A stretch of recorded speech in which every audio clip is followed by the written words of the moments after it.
आदाब। अपनी लघु कथा सीज फायर के साथ मैं अहमद रजा हाशमी। 13 मई 2021 को ईद का दिन था।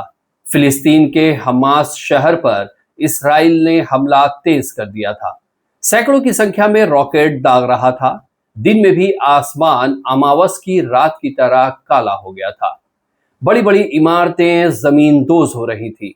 हर तरफ चीख पुकार मची थी। मलबे के नजदीक एक कोने में 10 साल का नादिल दुबक कर खड़ा था। ईद के नए कपड़ों में सजी संवरी 6 साल की उसकी बहन नादिया मलबे के धूल से सने अब्बा अम्मा से जा लिपटी। बोली, क्या हमारे घर आज सेवैयां नहीं बनेगी अम्मा? मेहमान नहीं आएंगे क्या? हमने एक दूसरे को ईद मुबारक भी नहीं कहा है। हमें ईदी दो ना अब्बा। नादिया की इन बातों को सुनकर नादिल की आंखें बरस पड़ी।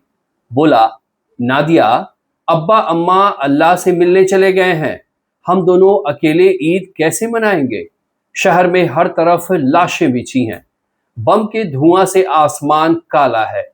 ईद का चांद दिखे तब तो ईद मनाओगी। मेहंदी लगे गोरे नन्हे हाथ की एक उंगली को आसमान की तरफ करती हुई नादिया बोली, वो देखो भैया, सितारों के बीच चमकता ईद का चांद तेजी से हमारे करीब ही आ रहा है।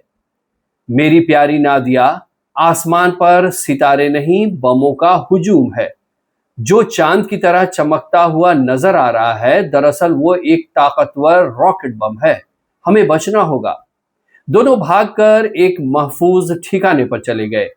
नादिया बोली, पर भैया, आज तो ईद है ना, दुश्मनों को भी गले लगाने का दिन।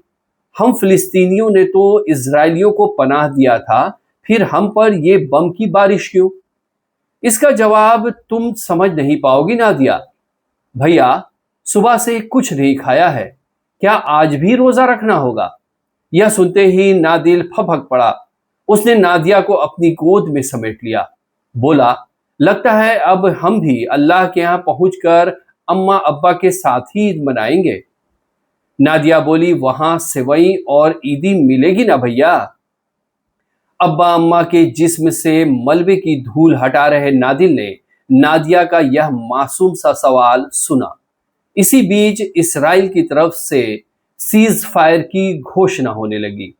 नादिया बोली, अल्लाह का शुक्र है, अब तो ईद मनेगी और सेवैयां भी मिलेगी।